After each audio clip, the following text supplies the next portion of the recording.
সবাই মিলে আমাদের জয়ের গান। মাতকা পাতে আসে ইমরান আর দুরন্ত সেই তায়েল, প্রতিপক্ষের রক্ষণ ভাগে লাগিয়ে দেয় যে গোলমাল।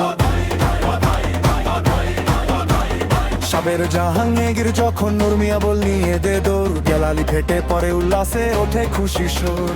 সোহানা গোলকিপার দিদার ভাই রুখে দে সব বাধা, সাদিয়ার শাকিলও যেন সাহসে মাখা এক যোদ্ধা।